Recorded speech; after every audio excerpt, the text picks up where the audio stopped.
Welcome to another episode of Entrepreneurship Unboxed, your front row seat to the stories, struggles, and secrets behind today's most innovative startups, entrepreneurs, and investors. I'm your host, AJ, and today we have a remarkable guest with us, Arif Esa. As a top 10 influential CEO in the fintech and blockchain space, Arif has transformed the digital banking landscape in North Africa and beyond. From his humble beginnings in England to becoming a driving force in Morocco's fintech revolution, Arif's story is one of resilience, innovation, and visionary leadership. Get ready to dive deep into the challenges and triumphs of building a disruptive fintech company in emerging markets. Let's get started. Welcome to the show, Arif. Give us the 60-second backstory on Money In. How'd you get the idea and what was your career before taking the entrepreneurial leap? Well, thank you. Thank you for the invitation through the show. It's time given for us to explain and discuss what we can do and what we have been doing for the world. Money In was actually an idea that came up during the COVID period. So before Money In, we were actually doing some research and development in the industry, digital payment industry, along with the blockchain and decentralized systems. And it just happens that whilst COVID decided to lock the world down, me and my partners, we just decided that, well, now's the time to really look into the payment industry within North Africa, Africa in general. We couldn't accept or understand as to why Morocco, especially, people were not using the banking industry, payments were not developed enough to be able to do instant payments. So, whereas the likes of the UK and these countries, they're all far too advanced in the banking sector. And Morocco in itself, especially Morocco, the infrastructure is actually much better. And we realized that no one was really trying to find a real solution to the problem that they have.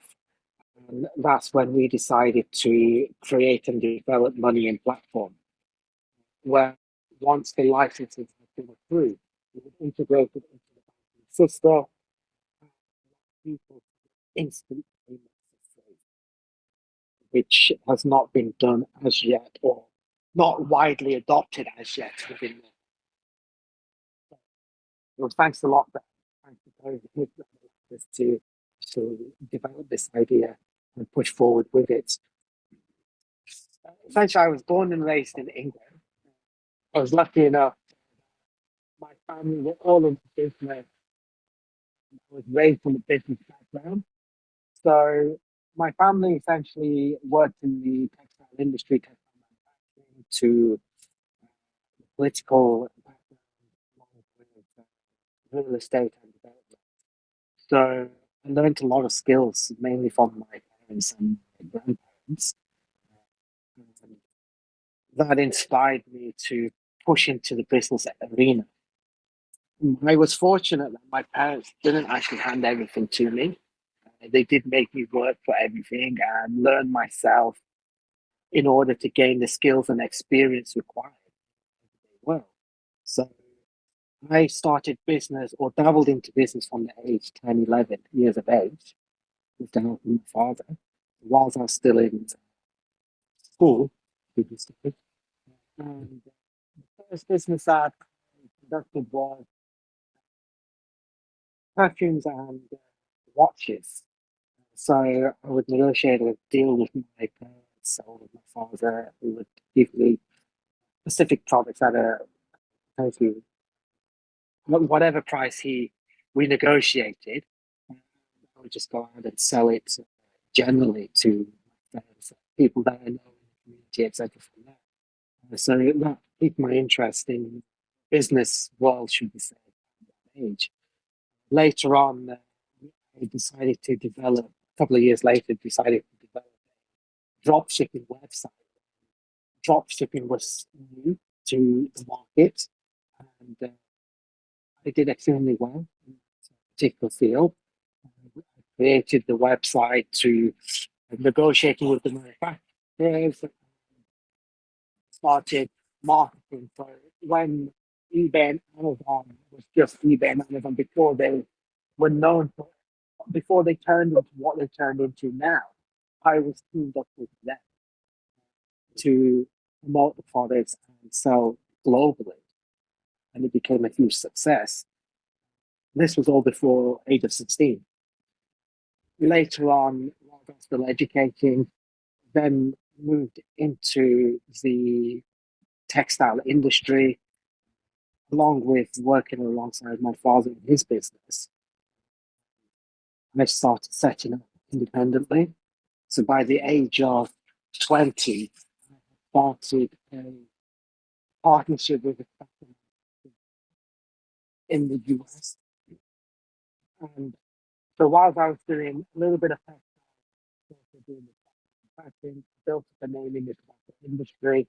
But during that period, whilst I was still doing some textiles and drop shipping, I later built up a network within the shisha tobacco industry. When it was so new in the UK, I then went into partnership with a big manufacturing plant in the UAE and in the USA. So whilst I was distributing the known brands, we started our own independent brand, and we turned it into a leading brand at that particular time. It was only later I decided to sell my estate once the law started changing. It became not possible to continue on my side. So I decided to exit the business and move on into business into other sectors from there. It was later where I decided to move to the UAE and start pushing on the consulting side of the industry. Because a lot of people used to come to me due to my experience for advice on business, along with advice in the financial industry. So I decided to learn a little bit more when it came to the financial sector to see how I can push myself within that industry in itself. And it was at that point where a Spanish company approached us or approached myself and requested some assistance in the financial industry. And it was at that point where I really excelled at it. So it was, I never say no to especially to a challenge. So when it comes to an industry that I don't know, I'll say yes, and then I'll go and study upon it to make sure that I'm good at, I do what I do, what I say I can do. And I think that's the key in life is just do it and enjoy it at the same time, but make sure you study it so you don't look like incompetent, should we say. So it was a Spanish company that ultimately asked me to move towards the financial guarantee sector where they needed to raise money and of on particular instruments that they may have. And I didn't want to say no because the opportunity was extremely good. It was a large pot of funds, something like 100 million to 200 million US dollars. He took it up as a challenge to me to say, well, if we have this, how can you generate this into further funding to help us with other projects within Africa? So that's when I was introduced into Africa at that particular point. We later decided to take on the challenge and we saw the causes that they were doing, such as helping the poverty in Africa, helping countries that have been into war and redeveloping the countries. So I decided, let's go for it, and ultimately turned a 100 million fund into a 3.5 billion fund within 6 months. And that's when I knew this was the industry that was made for me. I knew at that point that that's something that I wanted to do and continue with and become a leader in this particular industry. So we ultimately started pushing this, raising the money, helping countries like helped with the peace program to to come up with the peace treaty to stop the war ultimately, and then we negotiated with the government bodies to help redevelop the country, and mainly the banking system. That was a field that I was passionate about. So whilst we did and diversified the portfolios from this particular project into oil and gas, agriculture, and the banking sector, my key focus was how do we strengthen the banking industry in order to allow us to do the trading in the agriculture sector and oil and gas sector. And that's where we started implementing new banking technology to try to assist the government and the country develop and strengthen the banking economy. So that was a little bit of my experience when it came to moving into Africa in the financial sector. And it was later on, a few years down the road, where we decided to set up our own corporation, our own company, and we teamed up with a company in Ghana called Cable Exchange Group, which I ultimately took over and started operating it and became the largest shareholder in the organization. From there, we started the Ghanaian government housing development to building 100,000 affordable homes within Ghana in itself. And my key role was to raise the finance and create the mechanism on how to raise the finance. So we utilized the in-ground assets in order to leverage that to generate the money required. We later looked into how do we continue this operation into assisting governments, mainly within Africa, to move away from the Western monetary system. When I say monetary system, I'm talking about debt. So how do we make them more independent to be able to focus on their economy without having to worry that they have to repay the West back with debts that they may never be able to repay? So we assisted in these infrastructure projects and banking mechanisms that ultimately allowed Africa to generate over 6 billion in a short period of time, only to realize that they can now become independent because there is a working model that allows them to utilize their assets into benefiting their countries rather than allowing the rest of the world benefit from them. So that was the start of the bonds, in essence. As much as Africa still hasn't moved away from the debts that they currently incurred with the West because of the loan contracts, etc., but at least they have a mechanism later on, once they are ready, to be able to become truly independent. And that was our corporation's goal, is to make Africa independent again. And so that they don't have to be held hostage, should we say, to the rest of the world. So from Africa, from Ghana, we expanded the company ultimately into North Africa, obviously the UAE, and we also have entities in Europe and UK. And we decided to push forward on the banking sector in assisting in redevelopment, post-war, pre-war, post-war, etc., that the countries require assistance in. And that's where we started pushing into and diversifying our portfolio again into the mining industry, into the agriculture industry, along with, again, banking industry such as blockchain and decentralizing the system. That's how I ended up moving to Morocco, because for me, Morocco was a key location, its position in the world, and it was developed enough for me to use it as a base and be able to access Europe within 30 minutes and be able to access Africa within a short period of time. So that's how I ended up moving to Marrakesh, staying there for 10 years. Let's delve into today's main topic, starting a digital bank in North Africa, particularly in Morocco. What were some of the key challenges you faced as a foreign entrepreneur trying to establish a business in Morocco over the past 10 years? How did you navigate the cultural and bureaucratic differences to find success? Oh, if I'm going to be completely honest and transparent, it wasn't easy. It wasn't easy at all.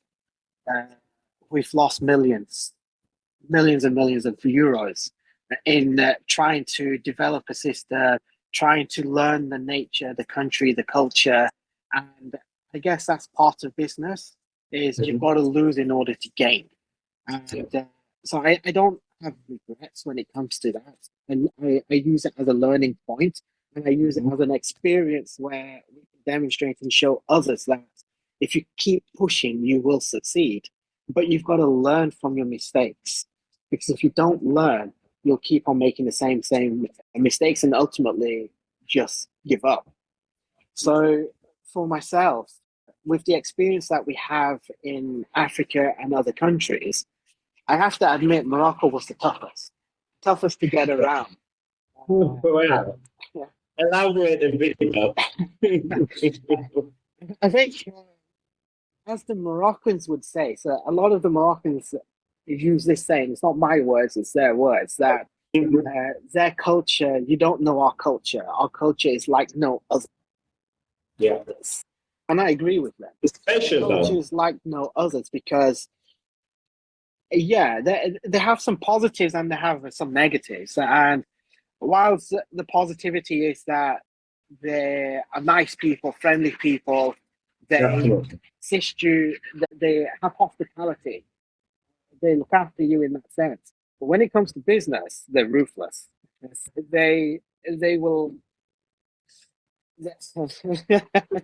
they they only look at it from their perspective. That's what I notice. They don't look at it from a bigger picture. They don't see the long term goals, whereas we see the long term benefits, where they only see the short term benefits. So that was my biggest challenge: is making them understand that our intentions are clean. We're not here to hurt anyone. We're not here to manipulate the industry. We're not here to cheat anyone. We're here legitimately here to assist and help the people and the economy in a special way, in a unique way. But we found that they don't really trust a foreigner coming in with this much knowledge to be able to do something to their values. They believe, I think maybe because of the history and the political nature where Africa in general has been misused and abused over the years, that maybe they don't feel that a foreigner should come in and go into a banking sector because they only see motive as profits and that's it. But our particular model is acting as a non-profit. So we're not here to generate profits and for ourselves and our shareholders. We're here to reinvest the profits into the industry to make it a leading platform and make Morocco a leading country in this particular industry. So this was our biggest challenge, was the education. It's not easy in Morocco. They they they do have trust issues when it comes to us telling them something, and they always say that everyone wants to help, but no one actually does it. Uh, that was our biggest challenge, lobbying for 3 years with the administrations, with the government, with the industry leaders, explaining that we're not here to step on your foot. We're not here to abuse the system. We're not here to mislead the people.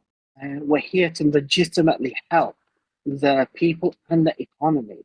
So when we first started, our research indicated that around 70%, I think it's about now 40, 50% of the population don't have access, easy access to the banking system.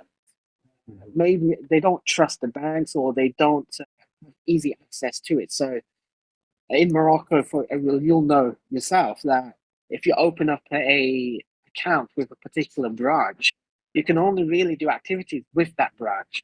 So if you're based in Marrakesh and you opened up in in Belize, for example, and you go to Casablanca, you're going to struggle accessing your account from another branch. You're limited to your services, to what you can actually do. It's only this year or the end of last year where they tried to implement a new system. But 3 or 4 years ago, that didn't exist. So if you wanted to take a check, you could only cash it back in your city, which puts you in potential cash flow situation. If you want to send payment to pay to your supplier and they're with another bank, it doesn't arrive. The money doesn't clear till 3 or 4 days later. They have changed the system recently to instant payment, but the charges are so high that people don't use it because they can't afford to use it. So our argument is, why should you charge for that service? It should be a norm. It should be a service that should automatically be given. It should be the right of the user, of the customer, to be able to spend their money instantly without being charged for, because it's not the bank's money, it's your money. So that's the difference in the thinking that I have and the industry leaders in Morocco in itself. Why should we have to pay? It's our money. You want our business. You want us to trust you with our money. Therefore, you should give us a better service.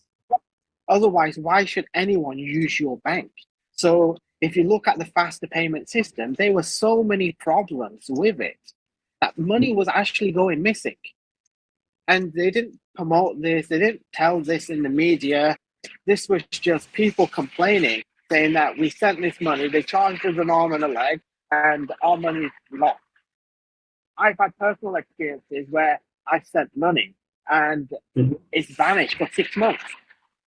So there's a big issue within the system itself because it's not properly done or not properly set up. And the leading banks, unfortunately, actually don't care, from what I can see, because if they did, they would make these changes in a safer manner. And it's not just my view, it's everyone else's view that's saying this. So you can go online, you can talk to the people, and they'll say, this bank has done this to me, the servers have crashed, I can't access my money, I can't do this. This has to change, in my opinion. So what we're offering to change this in a good way. We're saying that, look, we've got the infrastructure behind us. We can couple that with the infrastructure that Morocco has already, because it's got one of the best infrastructures that I know in this industry in the world. But not even the Europe or the UK have that infrastructure. So we noticed that Morocco developed the infrastructure, but then no one knows how to use that infrastructure. And that was the disadvantage Morocco had.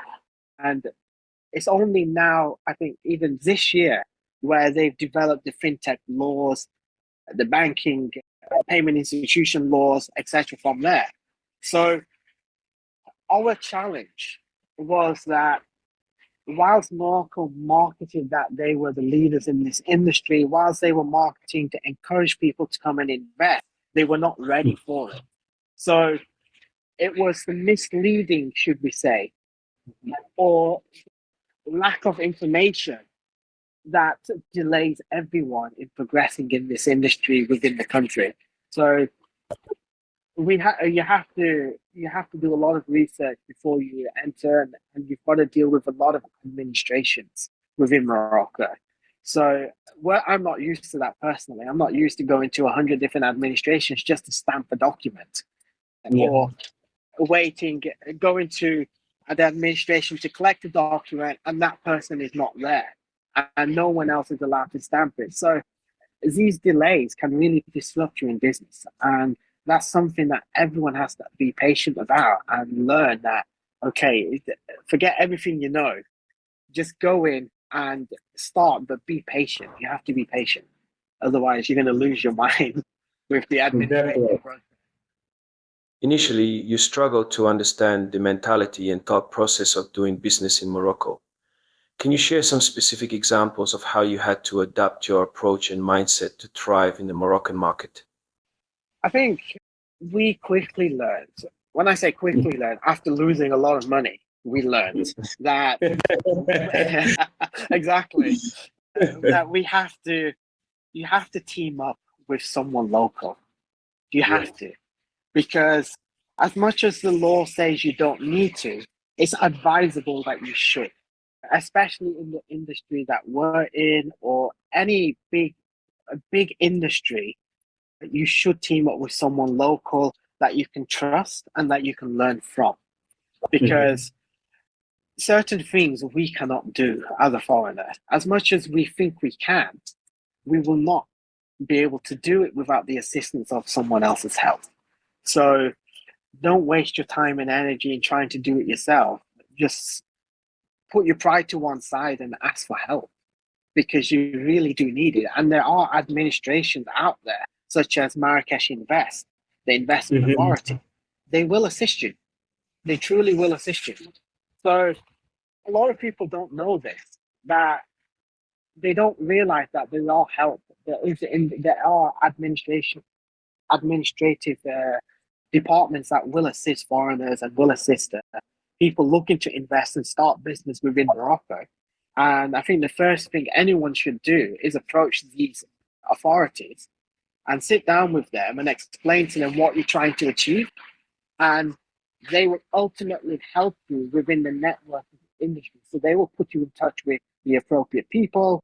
They will help you when it comes to the language barrier. They will also help you in the language barrier too, because a lot of them only speak French or Arabic. So if you don't know the language like myself, you will need assistance and guidance in that.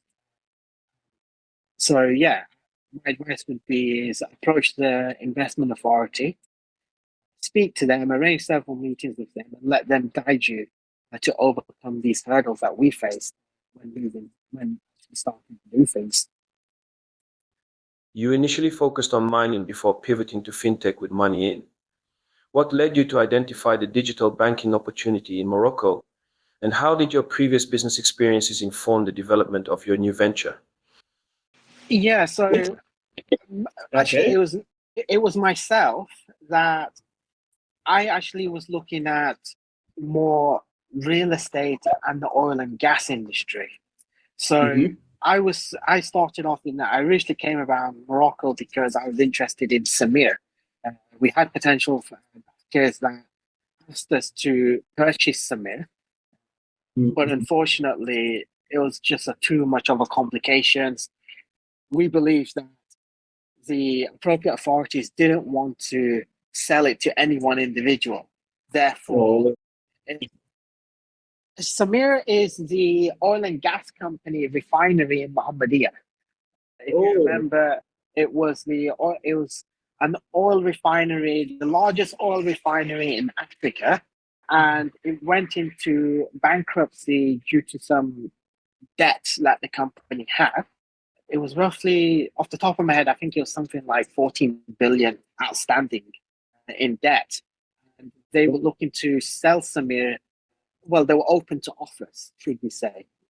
So a lot of companies around the world, including ourselves, made an offer to purchase and revive it, but everyone's offer got rejected, no matter how good the offer was.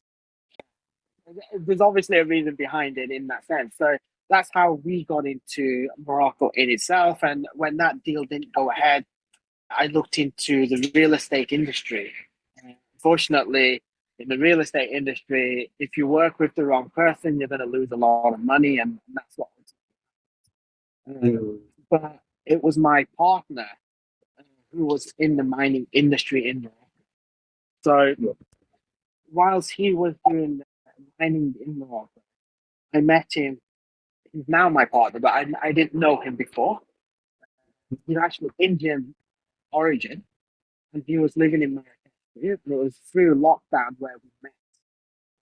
I decided to diversify the portfolio.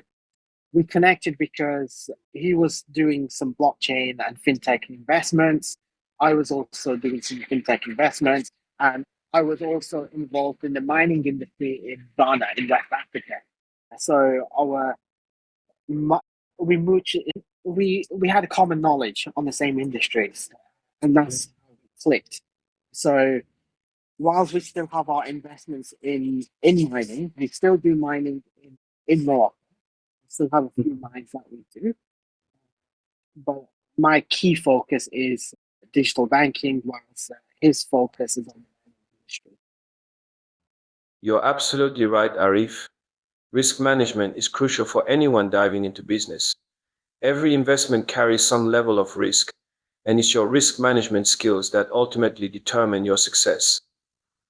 Building a great team and strong partnerships can significantly enhance your ability to manage those risks effectively.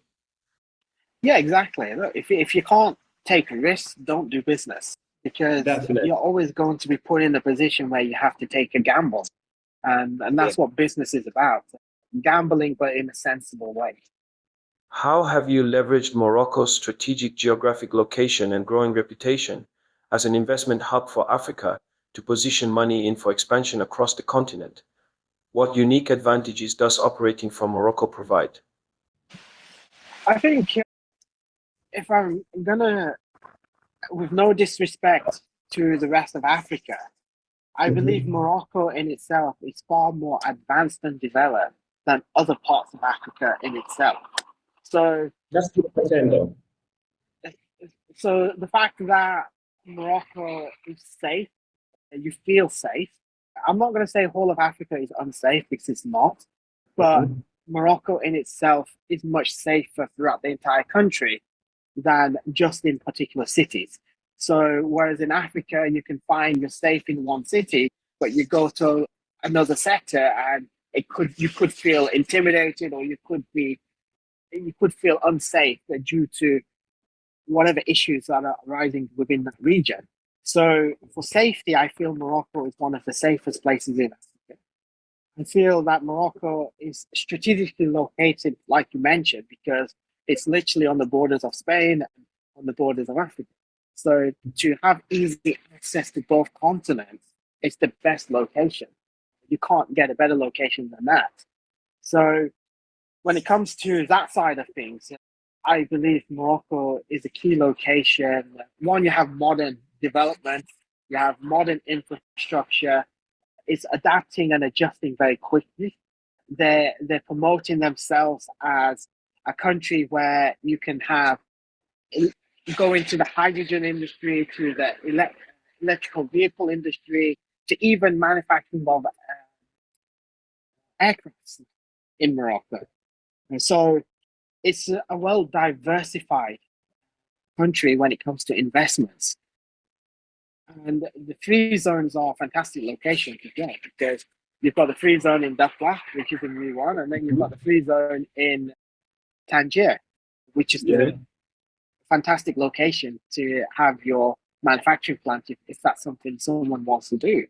So that was a key reason why we were based there anyways.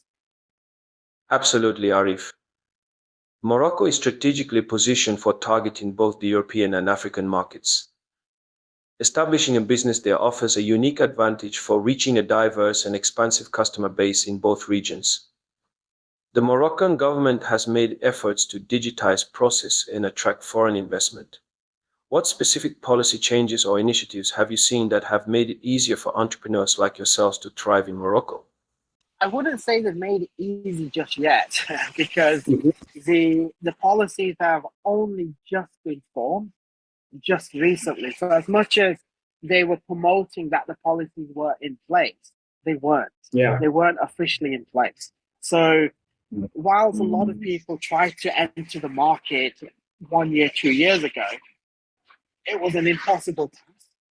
It was literally impossible to do it, because the policies were not really there, and unfortunately the regulators didn't really tell people this. They just let them come in without explaining what the delays were. So I think that's the disappointing side of things, that they tarnished a little bit of their reputation because of that particular point. And I think they could have managed that a little bit better by just being completely transparent with the situation. But as of this year, I believe that the fintech laws have come out. I believe the payment institution laws have been developed. I believe that now the regulators are open and ready and willing to allow people to come in into these industries, knowing that they've put the appropriate regulations in place to satisfy them and the country. So what I noticed with Morocco is that they don't just do something, the government, they watch the rest of the world first. They see how the world is behaving and acting, and then they pick and choose what they believe is the right and safest way to implement it within the country, which I believe is a good strategy to have, because you're learning and you're being patient. And in my opinion, you only get one chance at this.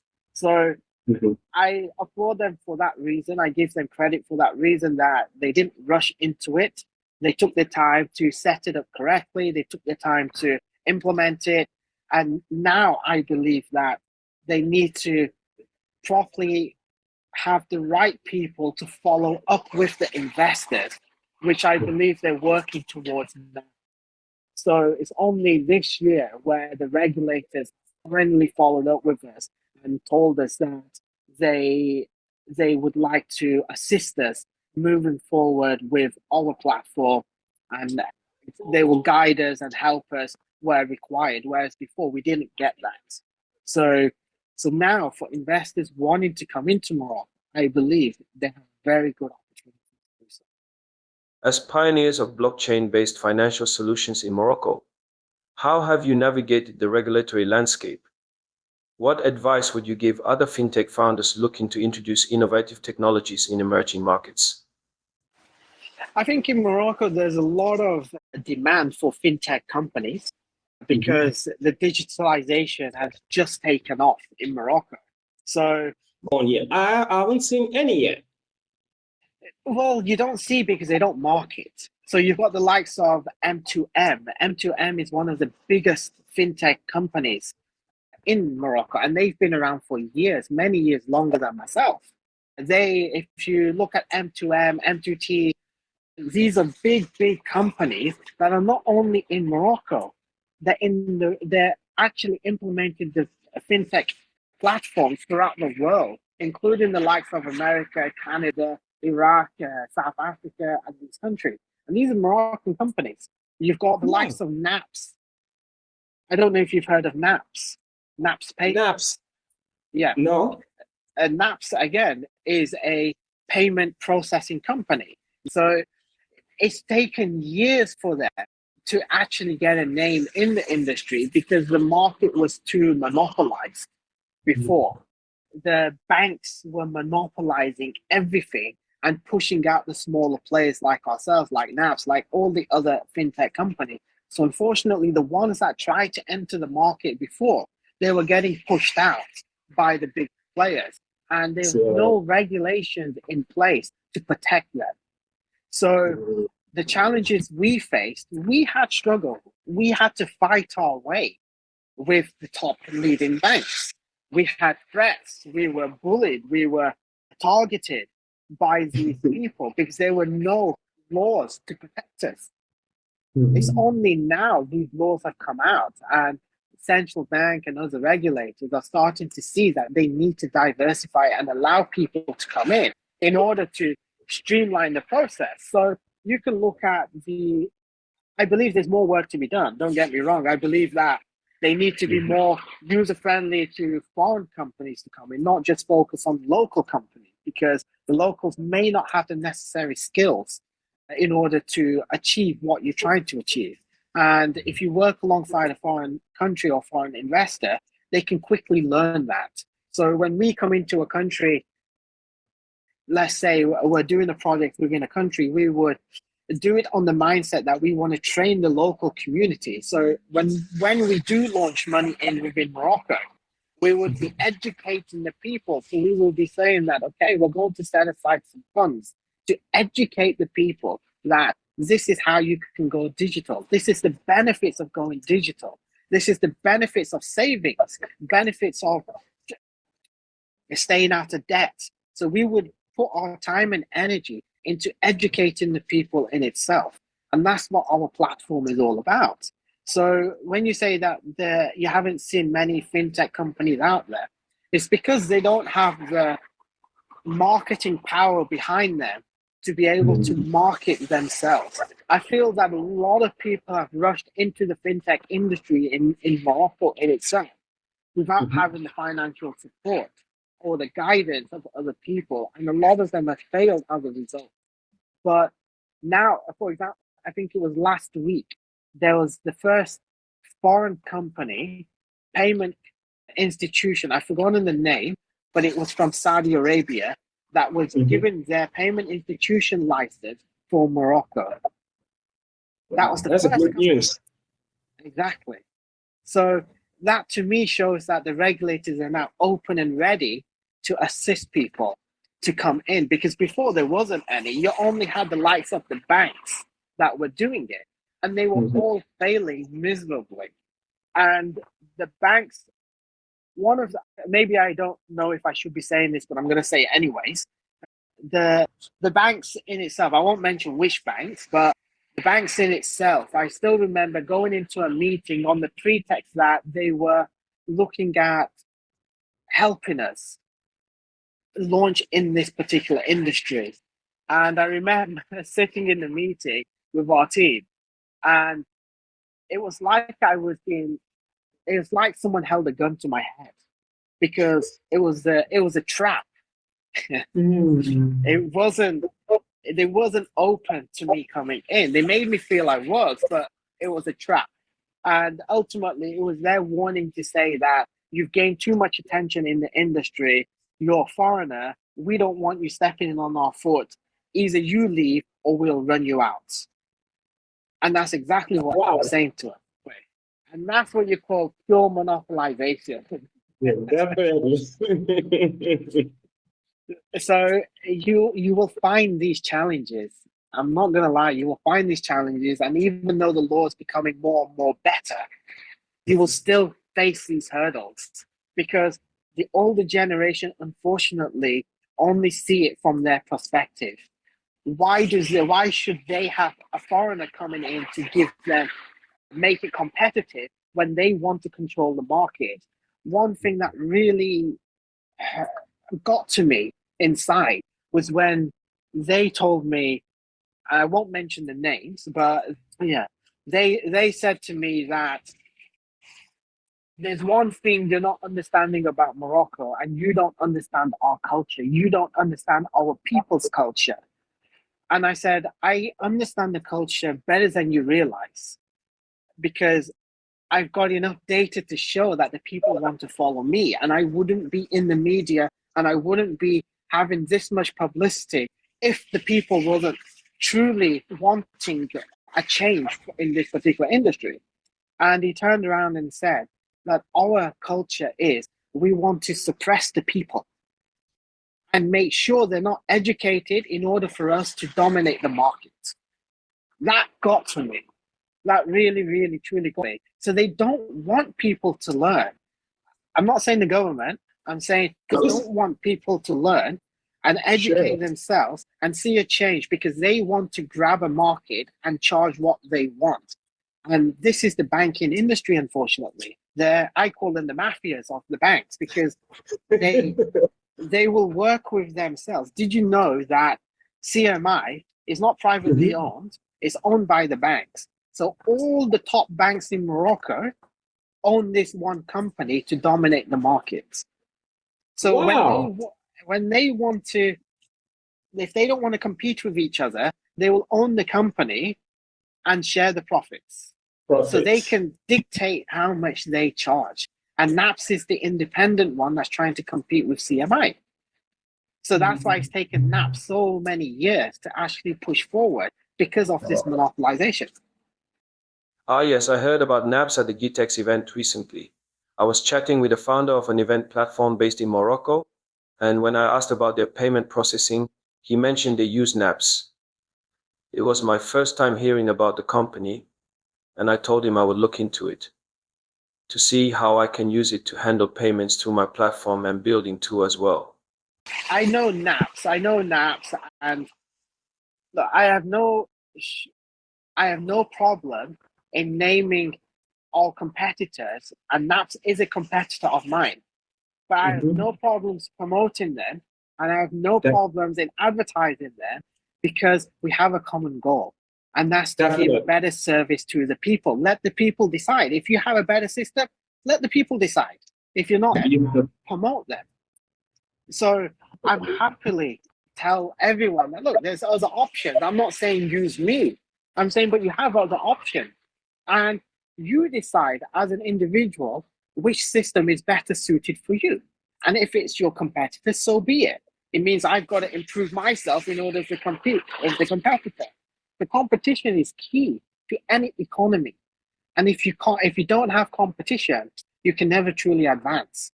And that's what I found with my industry in Morocco, that it was too controlling. And we had to fight for our position. We had to not get scared and bullied. And I can't tell you how much we struggled. I can't tell you how much we were targeted and how they made my life personally hell in Morocco. That certain things I just don't want to say, but certain things happen that targeted myself, my personal life as a result, because they were trying to scare me out. But as long as you know what you need to try and achieve, you will succeed. And thankfully now the law has changed and the law has become better. As I mentioned, they've allowed a foreign company entity to come into Morocco, into this industry, whereas before it didn't exist. That to me shows that Morocco has matured and has developed enough to allow competitors to come in and reshape this industry. And it means that the banks can no longer dictate the terms. So to me, that's the best news ever, that now is the time for people to come into Morocco and invest into these industries, or invest into any industry that they want, knowing that they're protected and safe. They won't have to deal with all the nonsense that I have to deal with. They may have to deal with some hurdles, but they won't have to deal with what I had to deal with over the past 10 years, trying to fight for our place in this industry. So yeah. I think they've really adapted massively compared to previous years. Absolutely, Arif. An open market is essential for a healthy economy. When there's strong competition, it benefits consumers by giving them choices and pushing companies to offer the best possible services.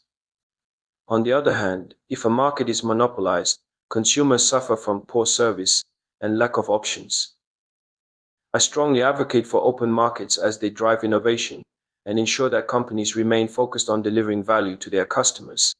Oh, 100%. 100%. If you don't have competition, you don't have an economy. It's as simple as that.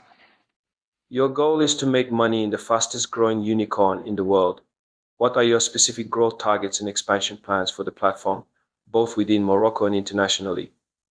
Well, the good thing for us, or whilst we've been waiting for the regulators to regulate and approve us to become to officially launch and to have the appropriate licenses, we've been focusing our attention on building the technology and making it one of the best technologies or platforms in the industry.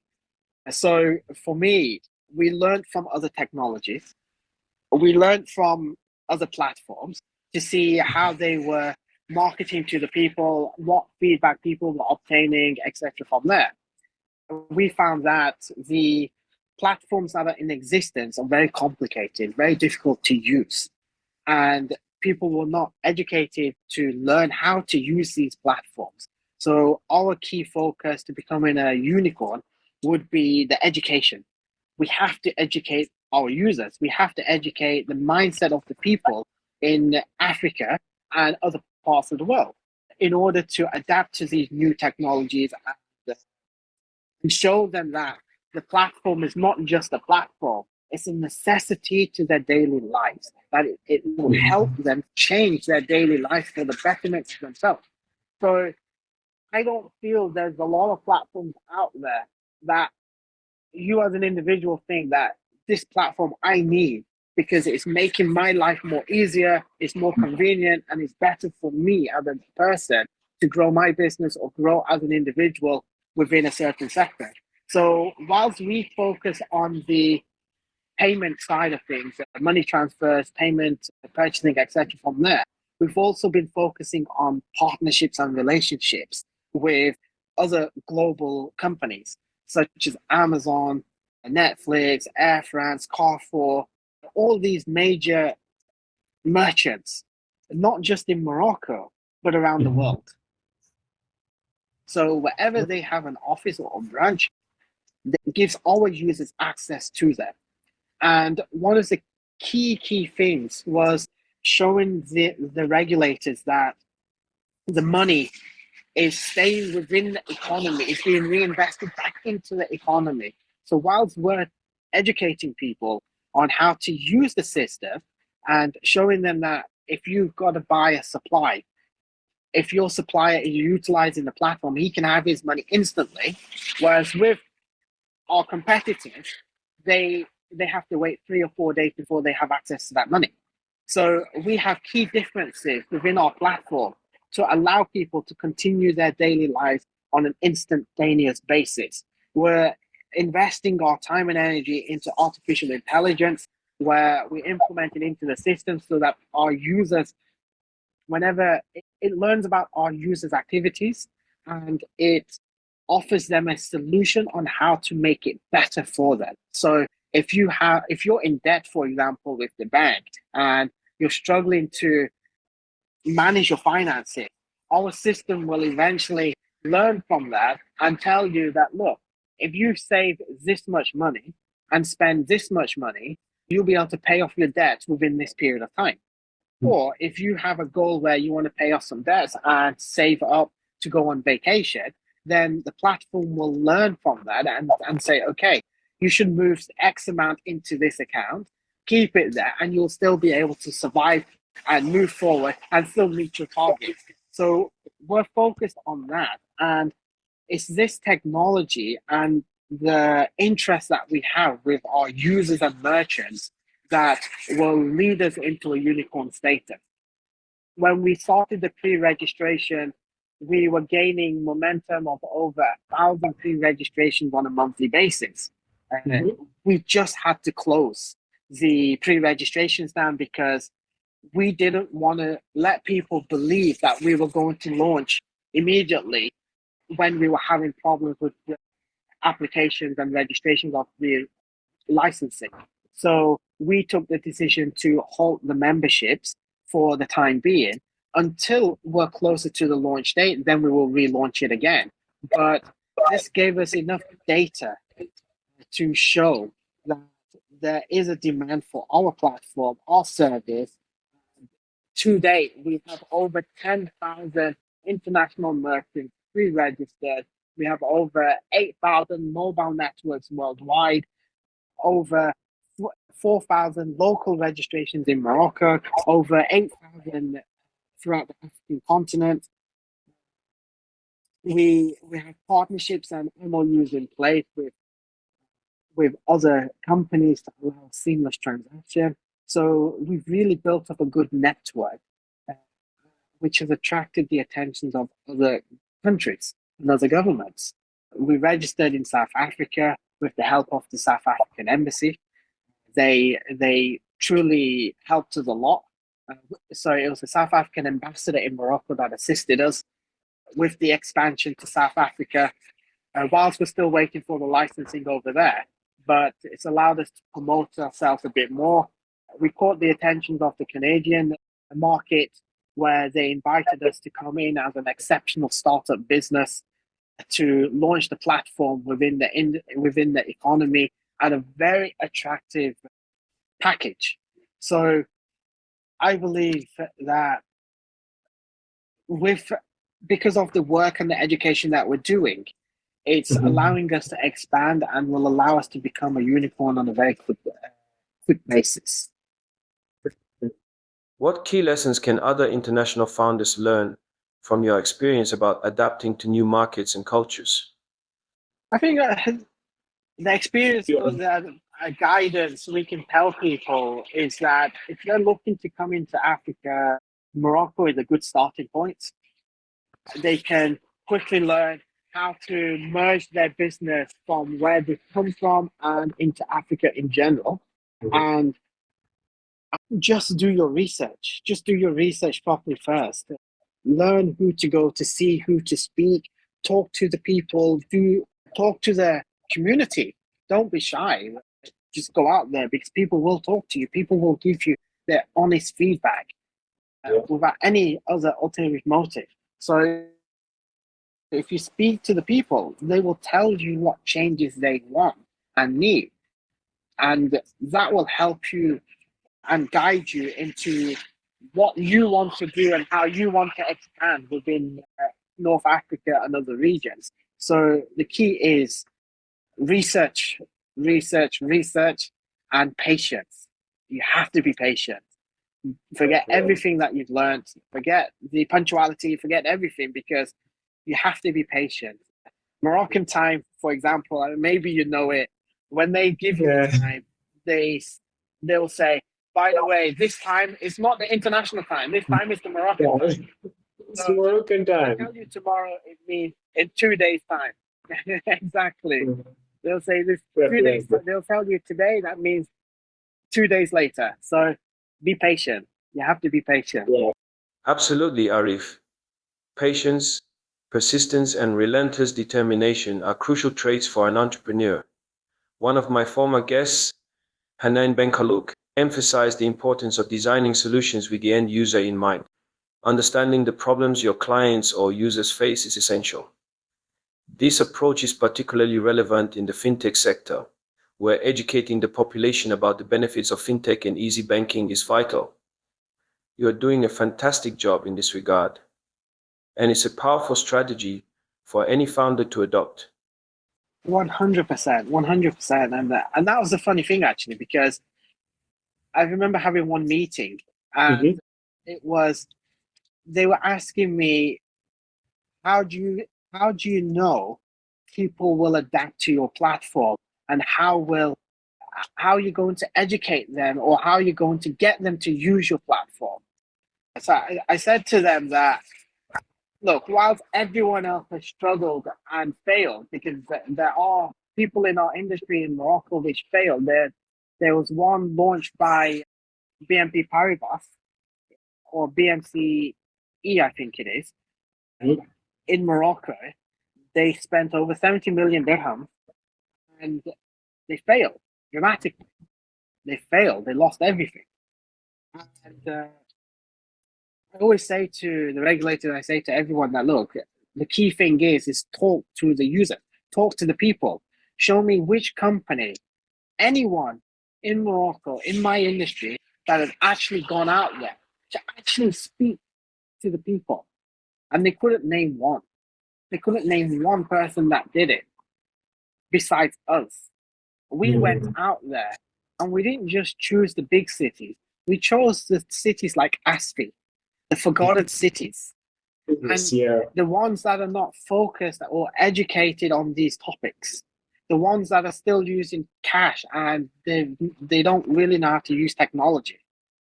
These are the cities that we went to, and these are the cities where we had the feedback.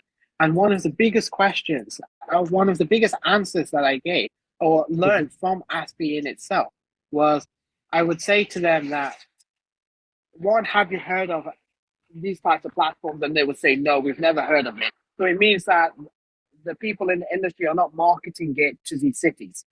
Two, if someone showed you how to use it, if someone makes your life easier, and I gave them a demo and I showed them an example of the platform, the first thing they said was, we'll sign up right now.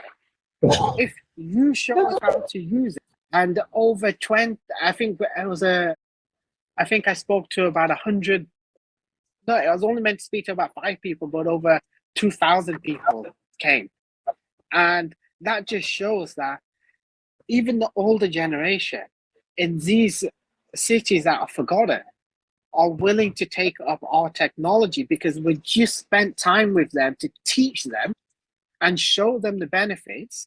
Shows that if a city like this can adapt to it, the major cities will adapt to it instantly. And that's what it's all about: education, education, education. Just spend time with your users and explain to them, and they will learn very quickly and they will adapt very quickly. But if no one's teaching them, of course the industry's failing because no one's teaching them anything. So you have to just speak to people and educate them, talk to them about your product, and I can assure you, you will succeed. You will definitely succeed. How can entrepreneurs cultivate the flexibility to identify and seize new opportunities, even if it means shifting their entire business model? Again, it really comes down to your market research. It really comes down to what is the demand of that particular idea or product within a certain country or economy.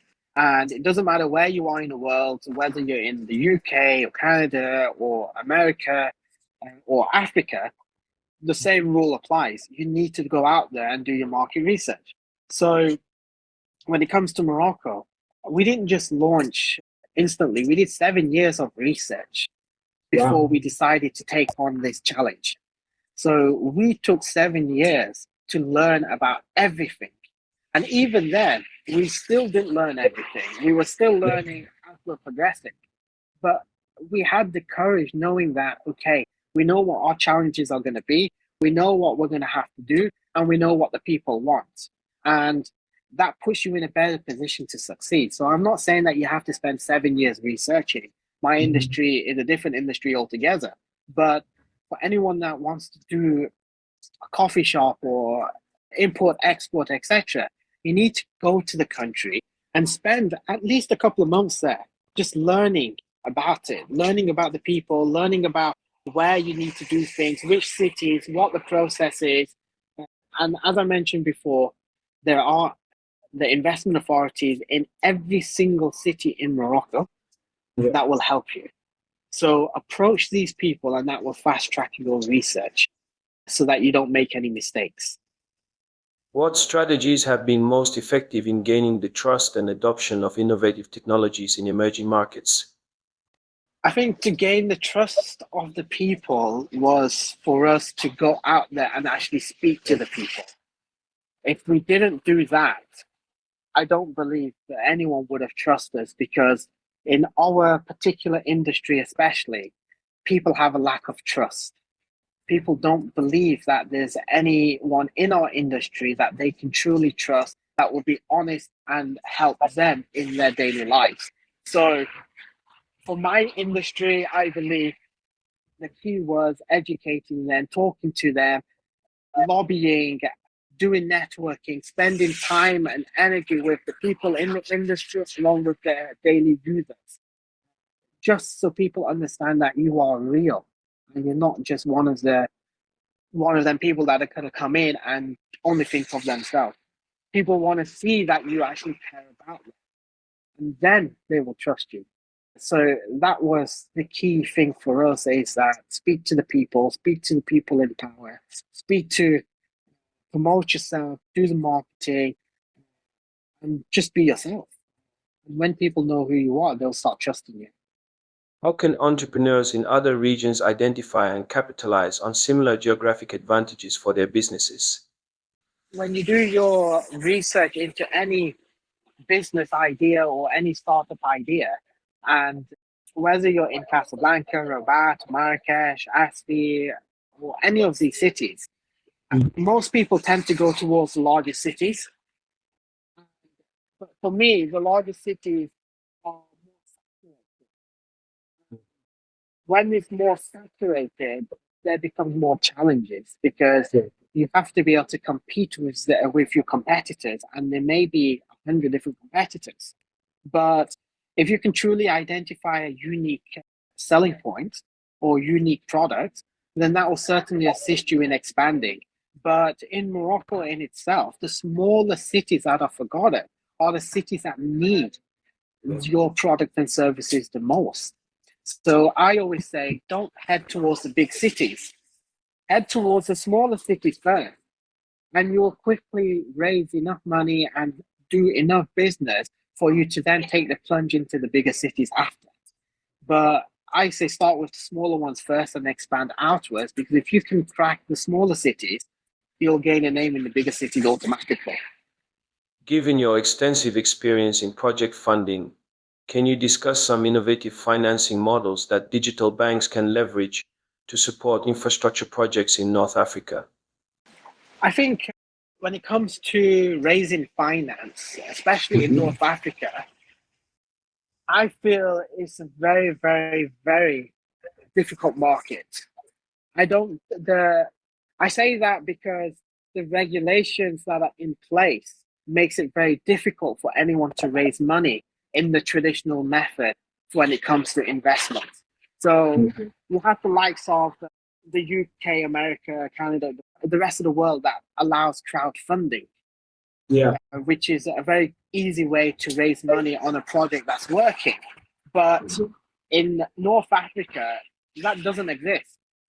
Yeah. And there is a company that I have spoken to that's trying to adopt this model within Morocco, and it would make them one of the first to actually do it. But the regulations are not in place to allow them to actually do it. So unfortunately, to raise money in that particular method is actually illegal. And that's the disappointing side. So if you're going to raise money for your project for North Africa, you would have to reach out to companies outside of Africa in order to generate the finance, or find a private investor or an angel investor that will come on board with you. But again, with angel investment, they will ask for much higher equity in your business, and the terms will be a lot more stringent. So what we tend to do, what we did was, is we raised money from friends and family and put our own money in from our own savings. Once we established that, we then teamed up with a local businessman who invests into other companies overseas. So we teamed up with him, and we made him an equal partner in the business in North Africa. From there, we can then generate finance if required from other private people within his network. But startups, I would say, join acceleration groups. So we joined an acceleration group called Morocco Entrepreneur in America. It was actually in Casablanca, Paris, and we won that. We came second in that competition, but that helped us a lot, because that also helps you with raising finance, and it also helps you with the skills and knowledge you need to make your business better in Morocco in itself. And that will give you credibility to other investors, whether it's locally or internationally, to actually invest in you, because they want to see you have the skills to do it. And these acceleration programs help you gain that skill and give you a media platform to show the investors that you're capable of operating your business, you have a good idea, and they will trust you to invest money. So that's the only viable way right now within Morocco that I know of where you can raise money, is by joining these acceleration programs. And there are a few out there that will assist you with it. And then you will quickly raise money if your idea is sufficient for the market. How can fintech solutions drive financial inclusion in war-torn or economically challenged regions? Again, it's all about education. So if you can show the users if you can show the users that there's a need and it's a convenience to them, there has to be a convenience. Because if it's not a convenience, they will not adopt the method. So you have to show that there's a convenience for them in order for them to use your platform. So the traditional banks may not be convenient for them because they don't have access to it. But everyone's got access to a smartphone. Everyone's got access to data and internet. Everyone's got access to technically their banking services via their fingertips. But with fintech companies, it's just an application. So you don't need to travel anywhere to actually go and do your banking, as long as you have the right platform in place. So, as I always say, education, education, education, just educate the people, show them it's convenient for them, and it makes their life easier, and people will adopt it. Great. That's great. Can you share some successful case studies where digital banking has significantly improved the economic landscape of a region? Okay, I'm not going to talk about myself in this one, but I'm going to talk about Okay. one of the most successful fintech companies in the whole of Africa or possibly in the world, and that's Mm-hmm. M-Pesa. M-Pesa from Kenya. Yeah. That Peso. model, that model truly shaped the entire fintech industry. And that shows the convenience of cross-border payments and local payments where people do not have access to the banking system. And just that model shows how important fintech industry is and how important it is in the success of the fintech industry, because fintech industry now is projected to over 2 trillion in transactions globally, and it's growing, growing, growing, growing. You've got Tanzania that works on 100% digital payment services. Tanzania, out of all places. So Mm. these are all successful models. These are all success in the fintech industry, where if other parts of Africa are succeeding, why can't Morocco? Why can't That's great. Morocco succeed when they have a better infrastructure in place? What key metrics and milestones have you set to track your growth? And how can other startups create similarly audacious yet measurable goals? So for us, our key goals or metrics were to obtain a licensing Yeah. in multiple jurisdictions. Unfortunately, we haven't achieved that as yet in Morocco and Africa, but we are close, and we believe maybe this year or early part of next year we will achieve that. In Canada, we've almost succeeded in the licensing stage because we had to market ourselves to show that we are the leaders and we can benefit the economy and the people, not just locally but internationally. So Mm. as long as you have clear objectives and a clear marketing strategy, you can achieve your metrics and goals very quickly. You just got to adapt to the hurdles that you may face. So don't let things put you off. If you come across an obstacle, find another find another way. Find another way to do it. And for us, we decided to do it backwards.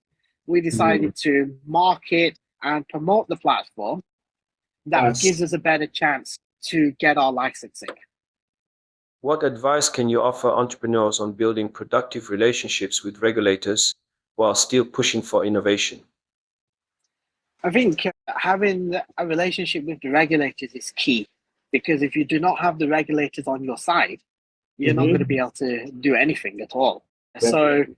I think you should be talking to the regulators on a regular basis. You should be completely open and honest, and you have to demonstrate to the regulators that your product is safe. It's not going to harm the community and the economy, Mm. and you know exactly how you're going to succeed. So, one thing the regulators told us in our last meeting was that Mhm. if you start, don't come back to us and tell us that you're giving up, because you have to understand the positives and the negatives. And in the fintech industry, you don't make money. It's a Mhm. long-term business. You could make money after 10 years. Ooh. So, so they wanted to make sure that we and other companies understand that if you think you're going to make money instantly, and if that's how you're going to sustain your business, then don't bother coming to us to apply for this license. Only come to us if you're on the mindset that when you start, there's no turning around. You're in it to finish it. So that's key. It's building that trust with the regulators, and making them understand that you're not just playing games. You're not just here to take a punt. You're serious. You're here to really assist the country, because you're playing with people's money. You're taking people's money. So Okay. therefore, you have to demonstrate that you are genuine you are safe, you're responsible, and you're in it for the long run, no matter how long it Definitely. takes. How have you approached recruitment and talent development in Morocco? And what strategies can other founders use to build strong teams in unfamiliar environments? I think for us, the strategy we took is partner up with a local person that's got a good reputation generally. So he's a much older person to myself. He's known in investment industry. He's he's a well respected person. He has good influence with certain administration, etc. That you can get the meetings and assistance with his guidance. That's key. Partnering with the right person. Once you've partnered with the right person and you've got the guidance of the administrations and the regulators, then you can start sourcing the right team. Now, this is just for my industry. Obviously, there may be other ways around it for other industries. Maybe you want to source the right team for your particular industry first before you do what I'm doing. But for me, for the fintech industry, this was the approach we took. We haven't yet hired anyone locally officially, not yet, because we still have to go through the regulated process. We want to make sure that we are going to be able to launch in order to hire local talent. But we are still networking and talking to the local talent on a regular basis as a networking event. So we're helping them, guiding them, mentoring them, training them for their own projects, but also with the foresight that they could help us later on. Maybe we could hire them later on to help us within our industry too. So again, I always say we're a non-profit because we're out there to help the community, whether it's for us or whether it's for themselves. We will still help and mentor them, and that's what we've been doing, mentoring the economy or the local community to further betterment themselves, but at the same time to help within the economy. As you scale money in, how are you balancing the need for rapid growth with maintaining a strong company culture and values? What we're known for is that we're always being honest, we're transparent, and we don't hide anything. So we've always had a good reputation in these objectives. We've always been outspoken about this as well. So whenever you hear us on other podcasts, on radio shows, etc., on the media, we're always talking about transparency, honesty, and education. So we know from our experience that this is key, especially within Africa in itself. And the only way to grow ourselves and the business is to work honestly, openly, and transparently.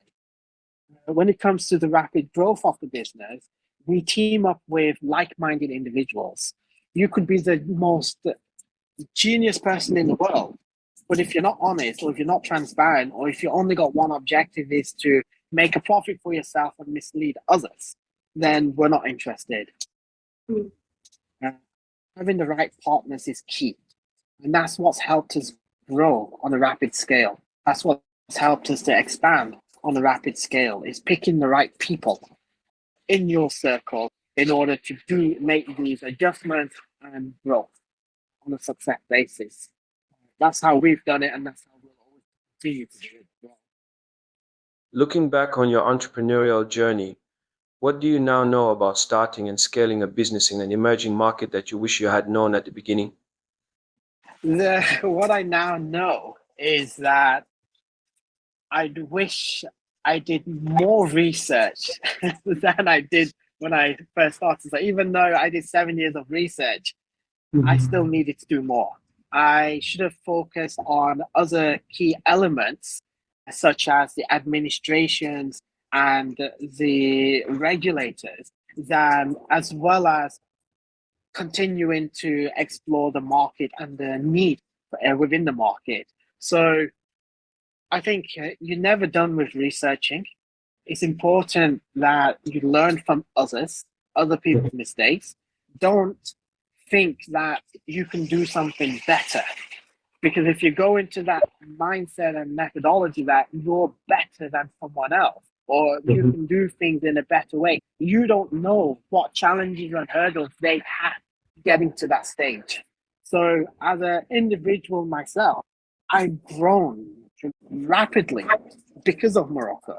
I always thought I was unstoppable. I always thought that I could do anything that I put my mind to it.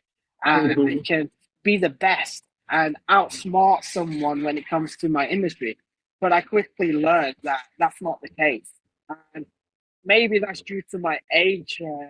I was at a young age still. When I started at a young age. And you only learn this from experience.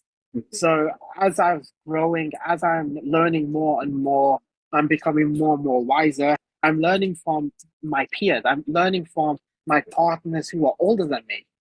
And I don't feel that I'm better than them. I feel that I'm equal to them. And they treat you with the same respect because we see it like that. So learn from everyone's mistakes, continue to educate yourself, learn from your own mistakes, and never have regrets. Given your experience in both traditional industries and cutting-edge fintech, how do you see the future of entrepreneurship evolving in Africa? What opportunities should founders and investors be paying attention to? I think the market within Africa is emerging on a rapid scale to the point that Africa in itself is becoming the leaders in the fintech and technology industry. So anyone starting, they have to learn from the mistakes of the past, because before the boom happened, I call this the boom now, but before the boom happened, it was investors investing into companies and thinking that they would become the next unicorn.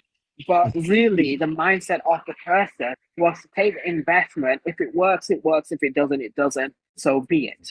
Now, investors have become much more intelligent and they've learned from their mistakes. They're not just going to hand you money immediately. They want to see that you honestly and legitimately can operate your idea and business. And if you can convince them, they will support you 100%. But it means you as an individual have to do the research, have to go out there and put skin in the game. I have a lot of people coming to me within Africa saying that, look, you've invested into startups and early startup, you've grown a business yourself. I've got this idea. Can you just invest in me? And my answer is no. I'm not just going to invest into you unless you can demonstrate that you as an individual can actually succeed. I'm not here to just throw money around, but I know the struggle and challenges that you're facing. So I'm not going to shut you up. I'm not going to stop and close the door on you. If you can demonstrate that you know your business inside out, that you can overcome the hurdles and you can overcome the challenges, and you can show that you will really make your business work and you know your market, then and only then will we invest on you into the project. So anyone starting, make sure you know what you're talking about. Make sure you know your business inside out, like the back of your hand. That should be your passion. That should be your livelihood. And then approach the investor and they will help you take off from there. If you could gift a single book to every entrepreneur in the world, which one would it be and why? What are one or two books that profoundly shaped your entrepreneurial journey and mindset? If I'm going to be completely honest and tell you that one of my books that I read and learn from, I would say that I haven't. I don't pick up the book and I don't go out there studying from books in itself, because for me, I feel that the only way you can really gain experience is by actually going out there and doing it yourself, and or going out there and doing voluntary work. So I've done a lot of voluntary work and learning from my peers, learning from people that are in the industry. I didn't just come out here and start a business out of nowhere. I came out here after I had learned everything I could learn from life experiences. And the reason why I say that is because I'm dyslexic. So for me to pick up a book and study, I can't focus. I can't focus and I can't educate myself from a textbook or reading stories. I do like to read stories, but stories that are happening live. So I will learn about the daily markets, the daily needs on that particular day. And so I'm ready to answer the questions of anyone or a topic of anyone that has a discussion with me. So I will glance through the news, for example, every day and look at all the different topics that are ongoing on that day throughout the world. And then when I'm going into a meeting or having a discussion with someone, I will know how to engage in that conversation. So for me, that was important. For me, that's important. For other people, I understand they read books and they can recommend books. But for me, I feel that I have to do it in a different way that works for me. So unfortunately, I can't recommend any books, but I can definitely recommend that stick to what works for you and never give up, be persistent, and learn from others. And as you mentioned before, never have regrets.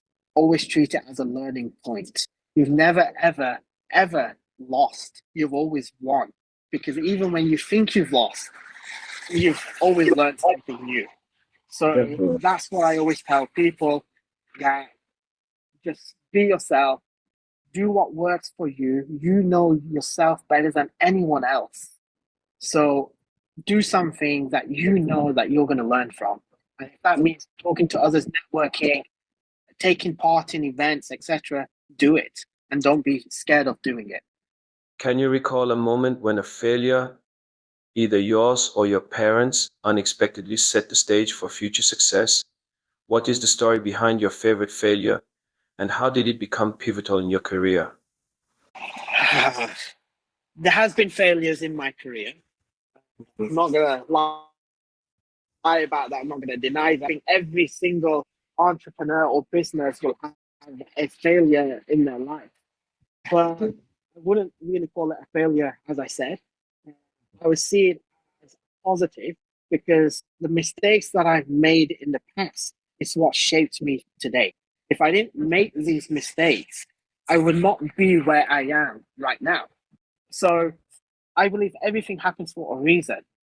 I believe that whatever we do, every decision we make is done for a specific reason, even if we don't feel it's the right thing at that point. Even if we think, why is this happening to us? I believe that later on you'll look back and you'll say, if I didn't fail there, I wouldn't have been able to do this or learn this, etc. from there. So my biggest, I think I've seen my family grow up. I've seen them succeed and also lose everything. And so my grandfather, he came to England from a very young age. So he's been my biggest role model in essence. I grew up with him. I learned from him. He guided me. He was my biggest supporter, biggest.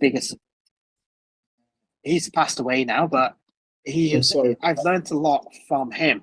So he taught me in life that never give up and be the best at what you do.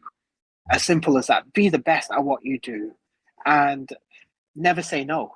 Go out there and learn it, but never say no. So he came to England at a very young age. His father died in India. His father was a lawyer under the British ruling. Later, when he passed away, my grandfather had to take up the responsibility of raising the family, looking after the family, and helping the family because he was the eldest son. He moved to Africa, to Malawi specifically, where my parents were born in Malawi too. And then upon independence, they moved to England. And my grandfather started the textile industry, in this textile industry. So he started a manufacturing plant. He started supplying some of the biggest name shops around back then. And during my upbringing, I've seen him lose everything as well because he didn't adapt to the changes. So adapting to the market is key He later recovered because he was persistent and patient and learned with the help of my father and my uncle. As they grew up, they helped and adjusted the business model to make it work for everyone. And that's key in life. So when I didn't succeed, when I failed, when I had businesses, I've been in every industry you can imagine, whether that's aviation to oil and gas to furniture to import, export, textiles, tobacco, commodities. I've done everything and I'm grateful for doing everything. Mhm. I've succeeded, I've failed, but I've learned. So I think the largest issue that I came across, obstacle that I came across, was when we were managing funds in excess of around 10 billion. And we came across a lot of obstacles because when you're dealing with that much money and investment on behalf of other countries, it becomes very stringent and hard work. And you get targeted by the government, you come across a lot of hurdles, and ultimately that can put you out of business. And that's what it did. It put us out of business. But I quickly recovered because everyone knew who I was. People knew that I'm honest and transparent and trustworthy, and I never ever let an investor lose his money. So I will always find a way to make sure that investor at least breaks even, no matter what. I can't live with myself knowing that I've failed on behalf of someone else, especially when it's someone else's money. So for me, that's how I turn myself around, is by being honest, true to myself, true to my partners and investors, and never ever letting them down. And that's how I gradually got back on my foot because of my reputation, and that's put me where I am today. So Reflecting on the past 5 years, what new belief or habit have you adopted that has significantly transformed your life and work? How has this change impacted your day-to-day actions and long-term goals? I think the habits, well, the habits are habits, I guess. Everyone's got bad habits. Definitely. We we try to change it, but we probably don't. My habit is that I'm always working. I'm always, my brain doesn't switch off. So as much as I want it to switch off, it doesn't, and that can have an effect on your personal life as a result. So as much as I would love to have more time with the family and spend more time with the family, with parents, with your spouses and siblings, etc., these are my, it's something that I strive to adjust to get back to normal. And I know I have to work harder in that. But my strong point is that I have a family, wife, children that, uh, and the support of others that will help us.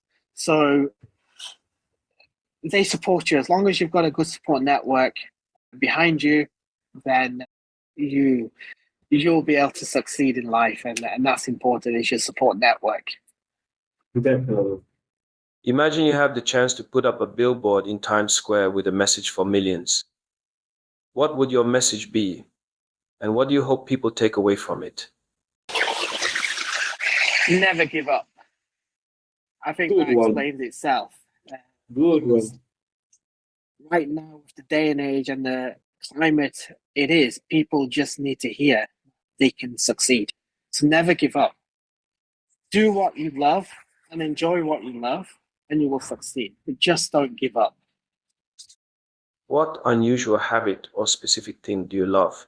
And how does it fit into your daily routine?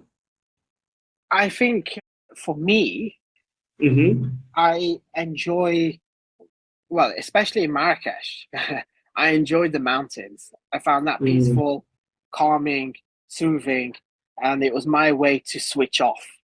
Now I do a lot of walking in Canada, a lot of walking along the coastal lines around the marina, especially when it's sunny, not like today where it's raining, but I do enjoy that. And I think you always have to find something that helps you calm down.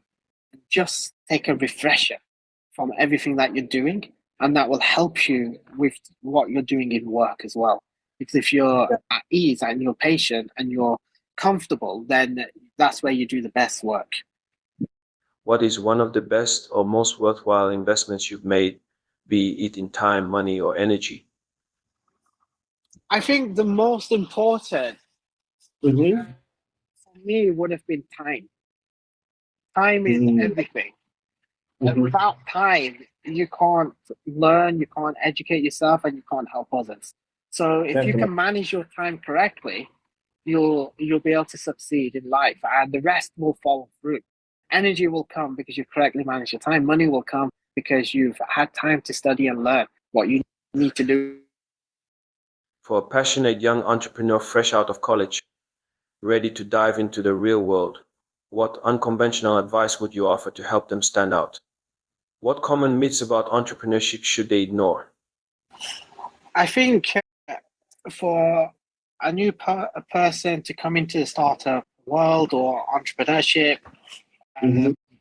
they need to, yeah, they have to have uh, a unique idea, should we say, because if you've got an idea that's the same as everyone else, then you're not really going to catch the attention of anyone in your industry.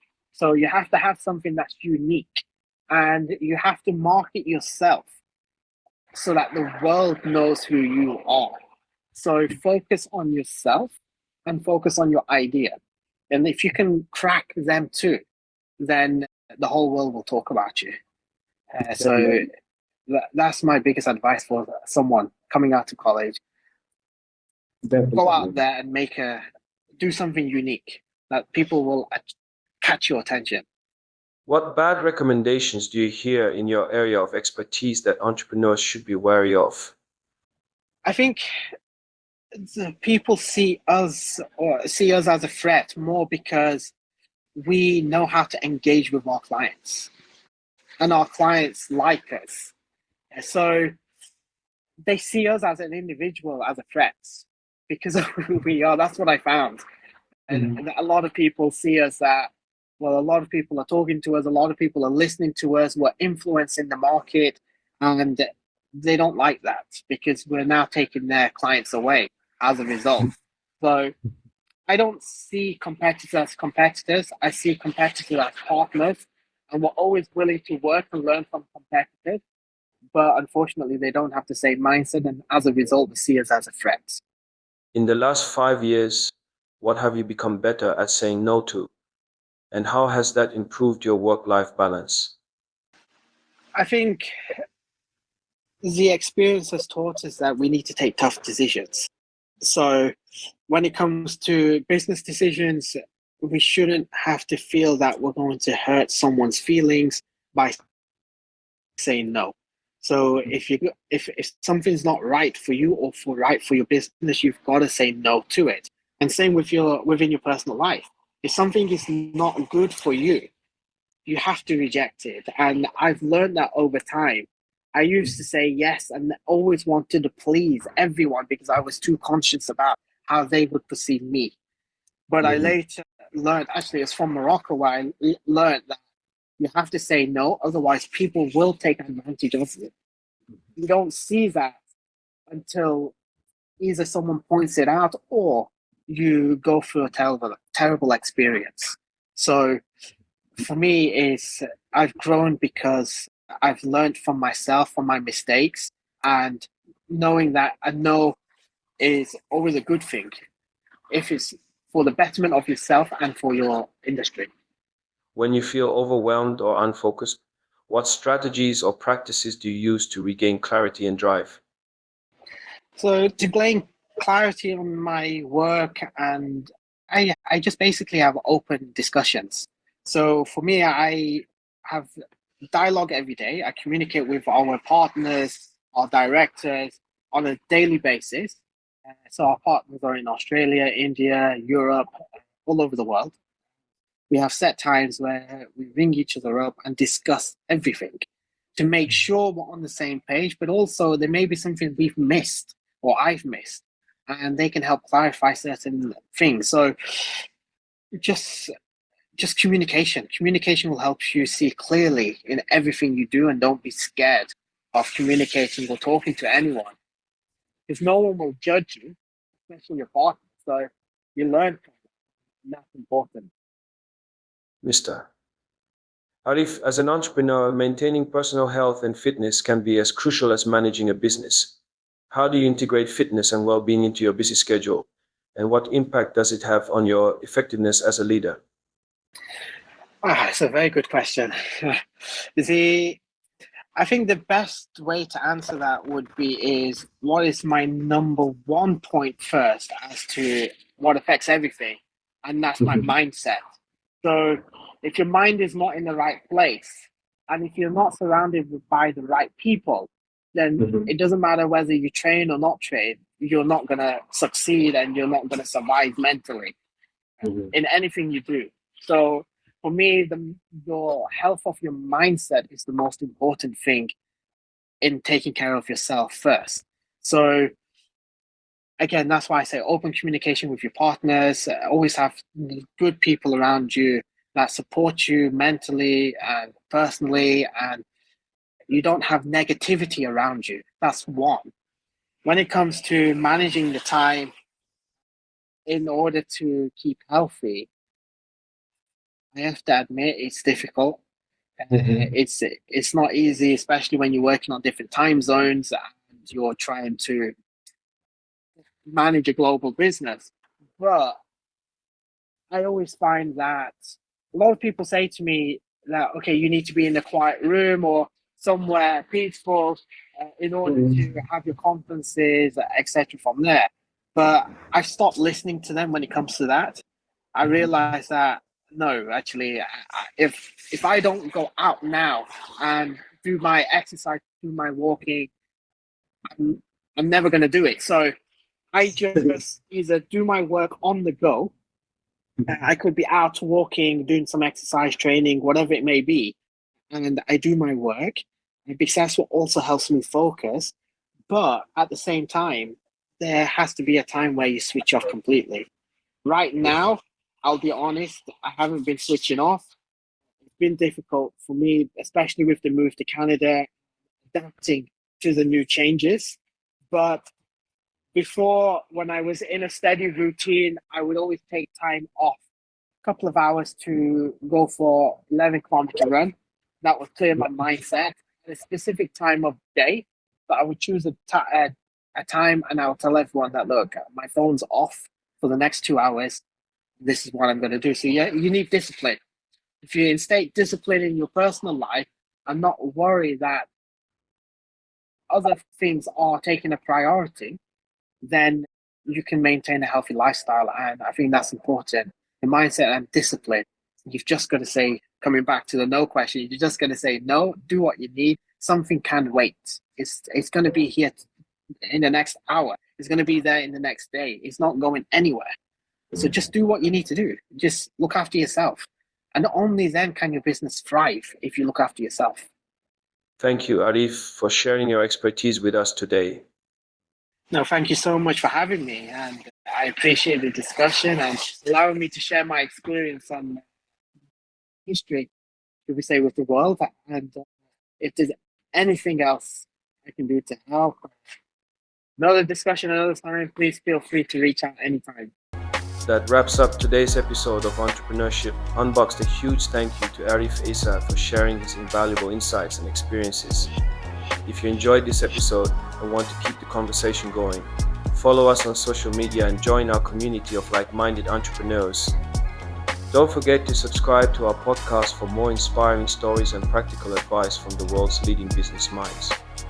Until next time, keep pushing boundaries and unboxing the secrets of entrepreneurial success. Thanks for listening.